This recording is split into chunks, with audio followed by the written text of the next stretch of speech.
I'm not sure if I'm losing my mind or if something's really going on here, but I have to get it off my chest before I go completely insane. I've tried to convince myself I'm imagining things, but it's gotten to the point where I can no longer ignore it. A little bit of background.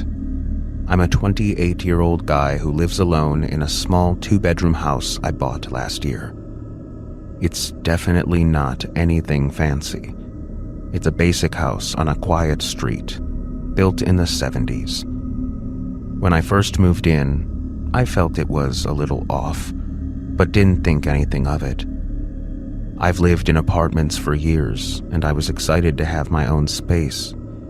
Felt so good that I didn't mind the weird cracks in the floorboards or the occasional cold draft. Just assumed that it was the old house settling into itself. And things started out small. I'd hear sounds at night, like soft thuds or what sounded like footsteps. But whenever I get up to check, the house would be completely silent and empty.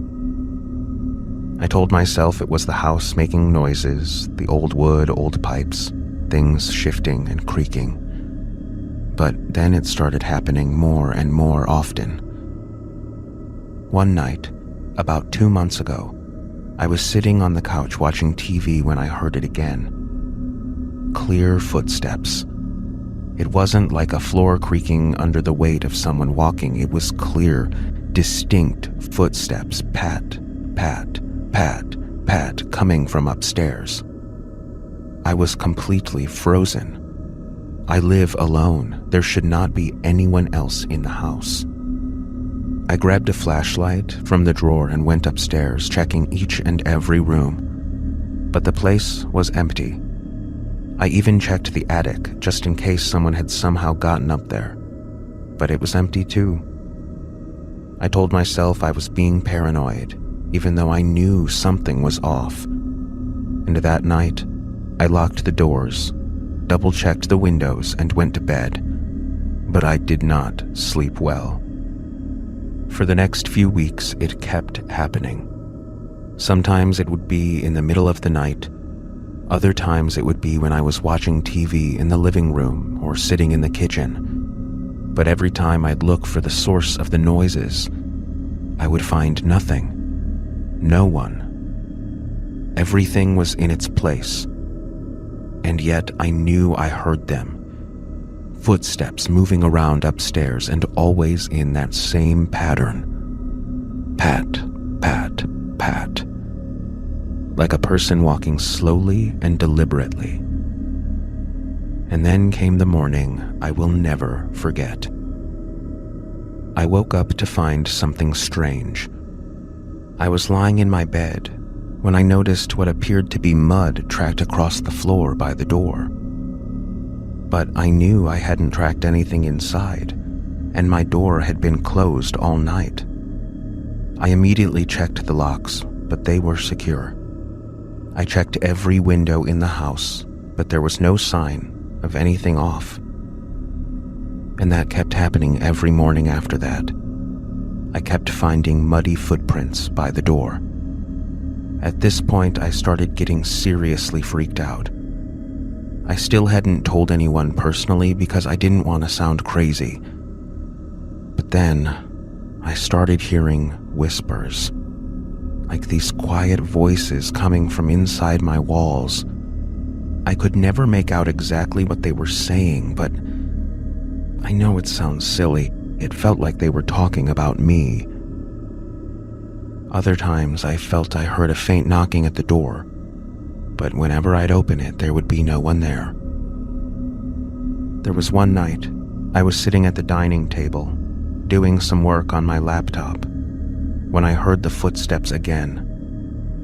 But this time they weren't upstairs. They were coming from the hallway.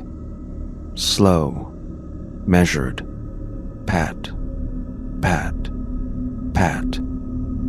I didn't know what to do, so I grabbed a knife from the kitchen and crept toward the hallway, with my heart pounding practically out of my chest. As I stepped into the hall, I saw something that made my blood run cold. At the very end of the hallway, in the dim light from the living room, there was a figure standing there. It was clearly shaped like a person, but it was more like a shadow, something closer to fog or mist. I could clearly see the outline, tall and thin and slightly hunched. I just stood there, frozen in place, staring at it. I hadn't even noticed that the footsteps had stopped. And then, just as quickly as I'd seen it, the shadow vanished. There was no sound, no movement, it was just gone. I called a friend and told them everything.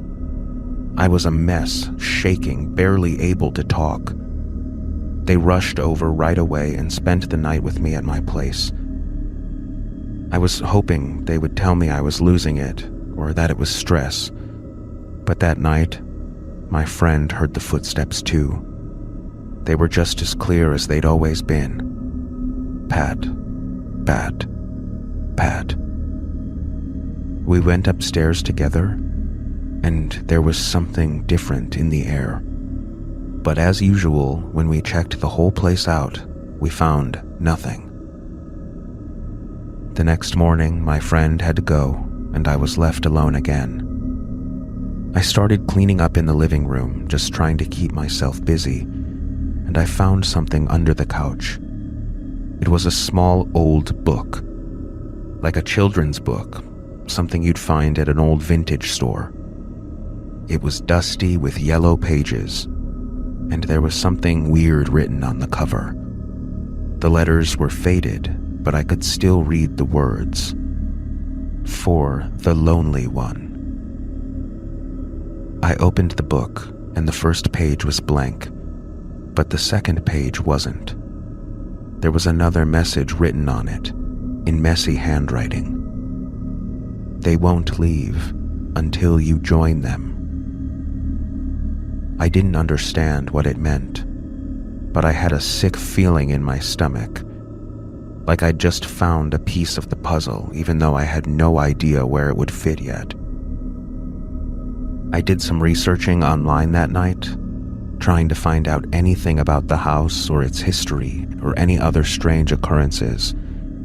And finally, I found an old article from 30 years ago about a child who went missing in this neighborhood. It was a little girl. The article didn't have a lot of information, but it just said that she'd vanished without a trace and never been found. The hairs on the back of my neck stood up when I read the girl's name. It was the name that was inscribed on the final page of that book I'd found. Lily. That was the moment I knew. My mind was not playing tricks. It wasn't just stress.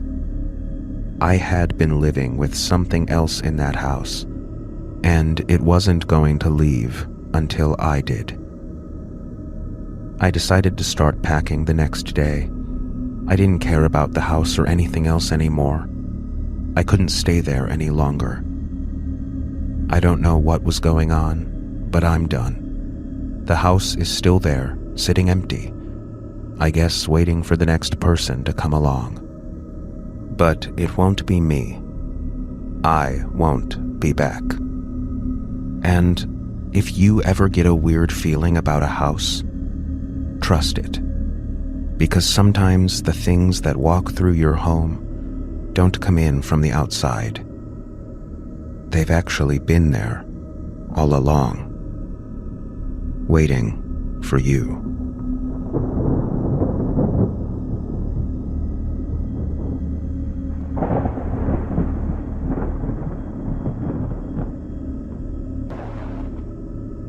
I've been debating whether I wanted to post this or not for days now, but I'm honestly a bit freaked out, so here we go. A few days ago, I was cleaning out the attic of a house I just moved into.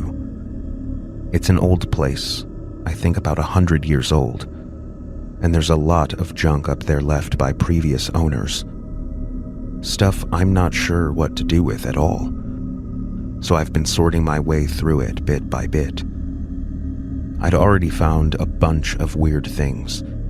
A box of old photographs, some half-moth-eaten blankets, a few dusty dolls that looked like they came straight out of one of those Annabelle movies, but nothing too out of the ordinary. That is, until I found the box. It was tucked away in the far corner, behind a bunch of old furniture. There was a small wooden chest. Nothing special about it at first glance, but it was locked. There was no key in sight, just a small brass lock that had tarnished with age.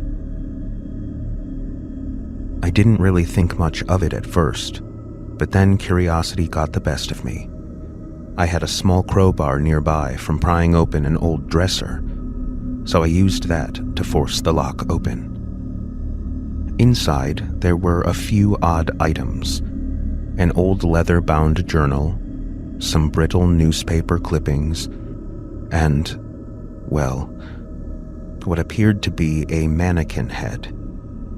But it wasn't an ordinary mannequin head.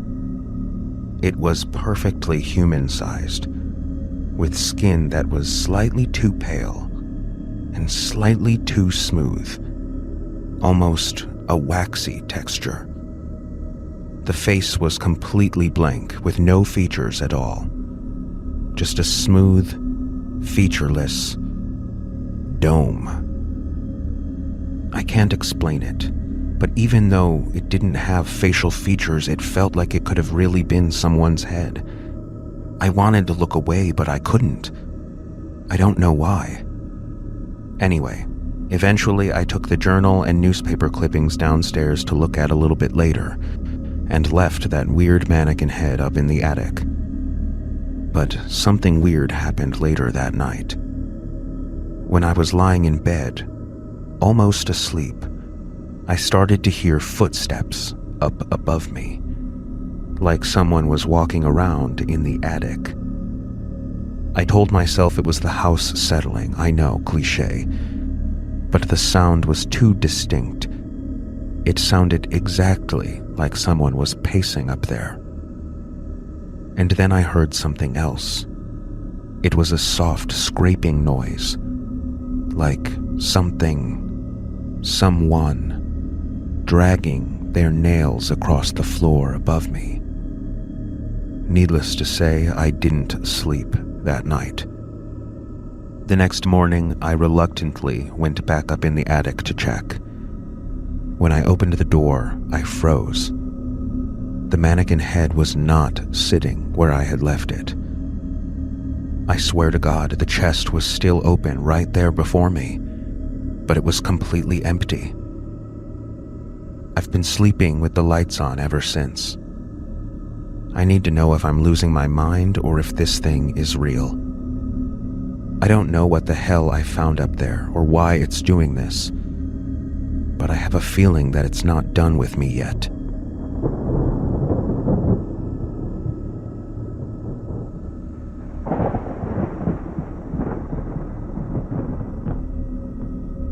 Okay, this might sound insane, but I swear to God it happened. I don't know who else to talk to, so here goes. I moved into a new apartment a few months ago.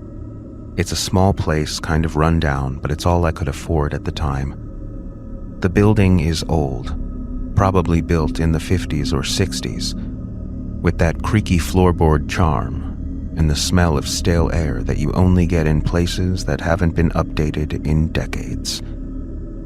It's been mostly fine living there. The neighbors are quiet, the landlord doesn't bother me, and it's a short walk to work. But last week something strange happened, and I don't know how to explain it. I'd been working from home and it was starting to get late, around midnight or so. I was taking a break in the bathroom, scrolling on my phone, when I noticed something weird. There was water on the floor right in front of the sink. Not a lot, just a small puddle. But the thing is, I know I didn't spill anything. I hadn't even touched the faucet yet. I wiped it up, shrugged it off as maybe just a drip from the shower or something, and went back to my room. The next morning, I woke up to the same thing. A small puddle of water in front of the sink again. I know it doesn't make sense, but I still told myself it was a leaky pipe or something. I'm obviously not a plumber, so I still tried to tell myself it was nothing. But then the next day, it happened again. And this time, there were footprints. Small, wet footprints in the puddle, leading from the sink to the bathroom floor. The footprints were bare and the toes were clearly visible, like someone had walked through the water and left a trail behind them. I'm alone in this apartment. I've checked the place top to bottom. There's no way anyone else could come in here without me knowing. But those footprints, I can't explain them. The size of them was small, maybe even a child's size. But why would a kid be barefoot in my bathroom? And how were they walking through water that seemed to come from nowhere? I called my friend and asked them to come over that evening, and we searched the apartment together. We checked all the locks on the windows, the doors, the entire place, but nothing was out of the ordinary. There were no signs of anyone else being there or forced entry. But I knew I had seen those damn footprints. I couldn't sleep again that night. I stayed up sitting on the couch, thinking something might happen, but nothing did. I started to wonder if I was losing my mind from stress or sleep deprivation. And the next morning, I woke up and went straight to the bathroom. The puddle was there. The footprints were there. And this time they were still really fresh, like I had just missed the person walking away only seconds ago. I'm not sure what to do. I can't stop thinking about it. I tried contacting the landlord to have the plumbing checked, because I just don't know where else to start. But of course he's pushing it off as an old building and told me to put a towel down. I even had one of my neighbors come over and look for any sort of hidden leak, but we couldn't find anything. I didn't want to post this at first, but some people asked about the bathroom layout. There's no way someone could come in through a window or anything. The window faces an alley and it is locked tight. Also, the footprints don't look like they were made by someone walking into the bathroom. It looks like they were walking out of the bathroom, leaving the room, and heading toward the door. I don't know who or what is leaving these footprints, but I know I'm not alone in my home anymore. I'll keep updating if anything else happens, but I don't know how much longer I can handle this.